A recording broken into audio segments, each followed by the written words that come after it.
Damos el piso a su excelencia, la señora Marilyn Alcalá Oualé, ministra de Educación, Ciencia, Cultura y Deporte de Curazao.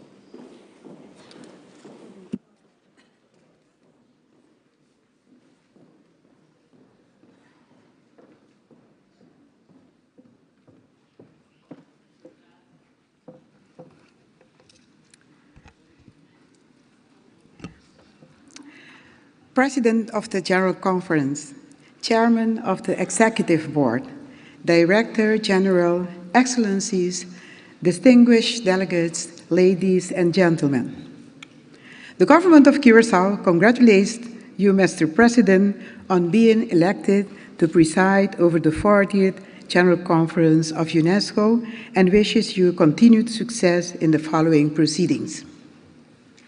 Mr. President, we are here to share with you what our country has accomplished with the help and support of UNESCO, and also to express our views on how UNESCO can enhance the position of the SIDS.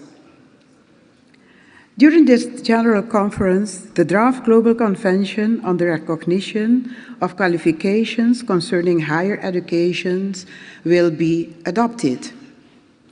Curaçao has a draft policy bill on higher education to be approved by the Council of Ministers.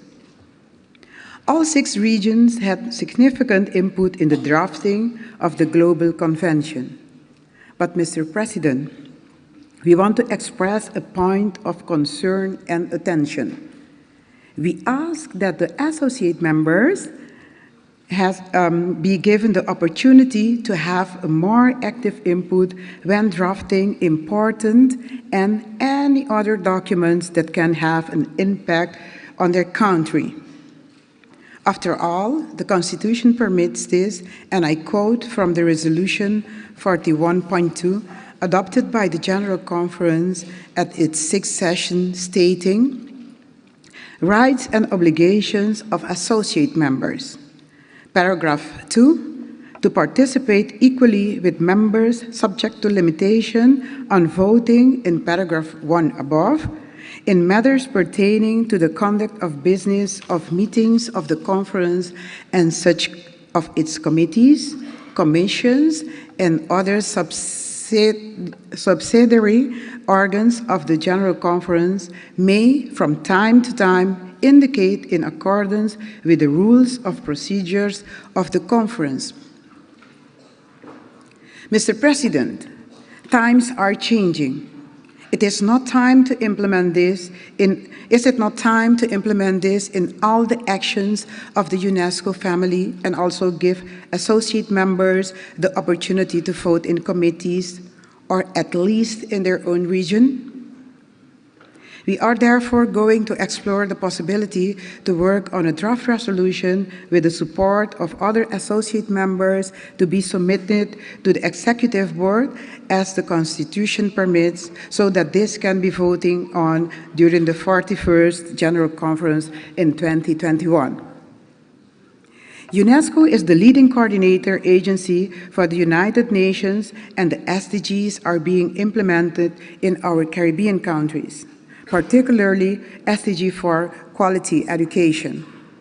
We are proud to say that at least January, Curaçao was elected among the Latin America and Caribbean region to represent the Caribbean region and Steering Committee 2030 SDG, along with Cuba and Grenada for 19 and 20. For an associate member, this is a great accomplishment, being the first associate member to form part of the committee. However, this could not have been accomplished without the support of our fellow Caribbean colleagues. Thank you for this confidence that has been bestowed in us. You can rest assured that we will see to it that our Caribbean and Latin American countries' interests are well served during this period. Mr. President, education is a fundamental human right, and therefore we have the responsibility to ensure that our future generations continue to receive good quality education. Our Caribbean reality is that the boys need more attention and guidance in a feminized education system in order to excel in their school career and not become dropouts. Curaçao proudly announces that we signed the Antigua and Barbuda Declaration of School Safety in the Caribbean last April in St. Vincent and the Grenadines, and we have also just submitted a draft bill related to this topic.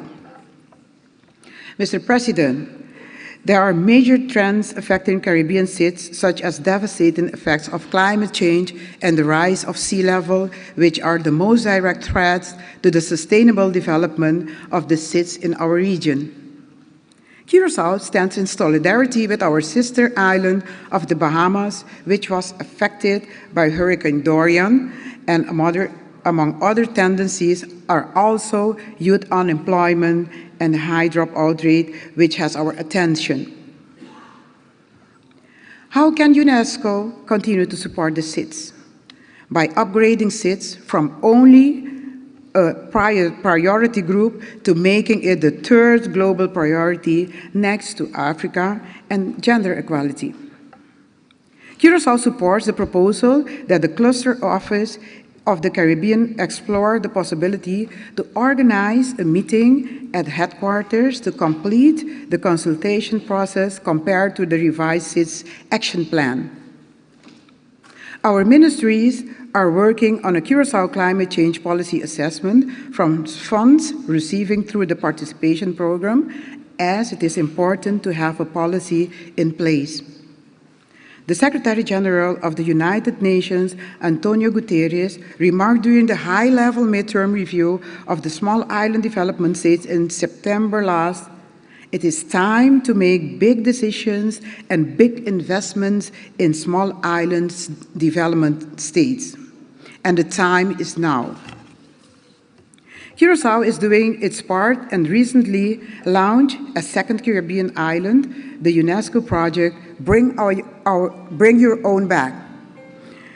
This is a social education initiative geared toward encouraging single-use plastic rejection among the population. In closing, we would like to say special importance is attached to initiative in the following areas: promoting the use of the mother tongue by each year announcing the Curaçao UNESCO Prize for Papiamento, our native language, the startup of 2 pilot programs for English language education and national language education policy is in place, hosting of the 2020 meeting of the regional anti-doping organization, RADO, in Curaçao, the co-ratification of the 2001 Convention on the Protection of the Underwater Cultural Heritage, training for journalists, selection for candidates for the Youth Forum, and more. Times are really changing. 2021, associate members will vote. Mashe danki. Thank you. Muchas gracias. Thank you. Merci beaucoup.